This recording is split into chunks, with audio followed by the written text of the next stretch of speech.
Pour commencer cette nouvelle leçon numéro 9, je vous présente cette photographie.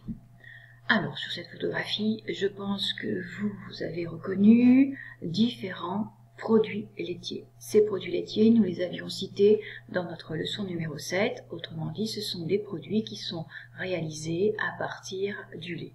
Alors, on reconnaît par exemple le yaourt, on reconnaît ici le beurre et vous avez ici par exemple différents fromages. Vous m'en aviez cité d'autres, la crème fraîche, le fromage blanc, la chantilly, etc.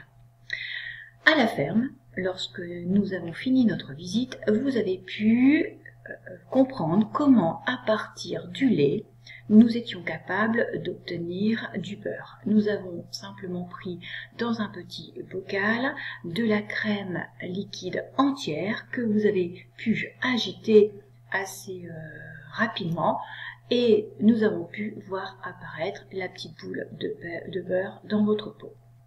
Dans cette leçon numéro 9, nous allons devoir expliquer comment, à partir du lait, nous sommes capables de produire d'autres produits laitiers tels que le yaourt, voire également les fromages.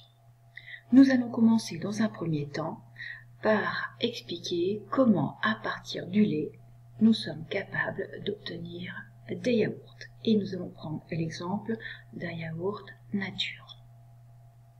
Pour avoir des indices sur comment cette transformation du lait en yaourt est possible, nous pouvons tout simplement commencer à comparer ce qu'il y a dans le lait et ce qu'il y a dans un yaourt. Nous pouvons donc commencer par comparer la consistance du lait et du yaourt. Le lait a une consistance liquide, le yaourt a une consistance gélatineuse. Au-dessus du yaourt, il y a très souvent un petit liquide un peu jaunâtre qui surnage le yaourt. C'est tout à fait normal de sa présence dans tous les yaourts. Donc, le lait est liquide, le yaourt est gélatineux. Donc, c'est un élément auquel il faudra répondre. Comment le lait qui était liquide peut donc devenir ensuite un yaourt gélatineux. Nous ne voyons rien d'autre comme ça à l'observation.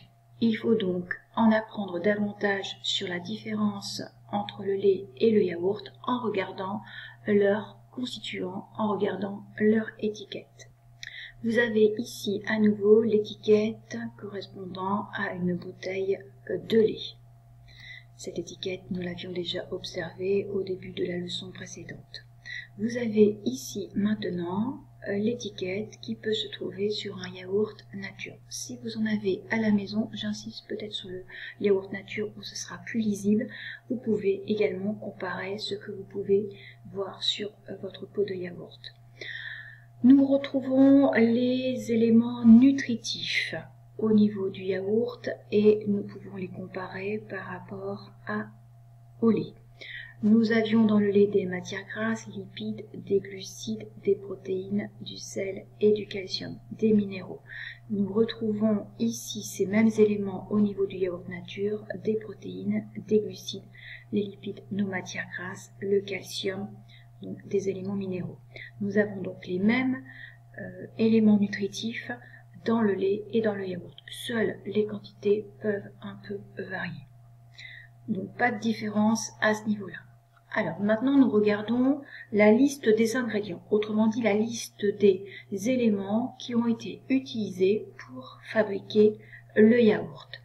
Ils ont donc utilisé du lait partiellement écrémé, autrement dit auquel on a enlevé la crème, autrement dit la matière grasse. On a pris donc du lait probablement demi-écrémé. On peut également utiliser de la poudre de lait écrémée, autrement dit du lait qui avait été déshydraté. Et on peut éventuellement rajouter pour faire le yaourt des protéines du lait et du lactose. Les protéines, c'est celles que l'on pouvait avoir ici dans le lait. Et le lactose, souvenez-vous, c'était le sucre que l'on trouve dans le lait. Donc les premiers éléments sont des éléments qu'on trouvait dans le lait. Il reste cet élément-là qui apparaît dans la liste des ingrédients, les ferments lactiques.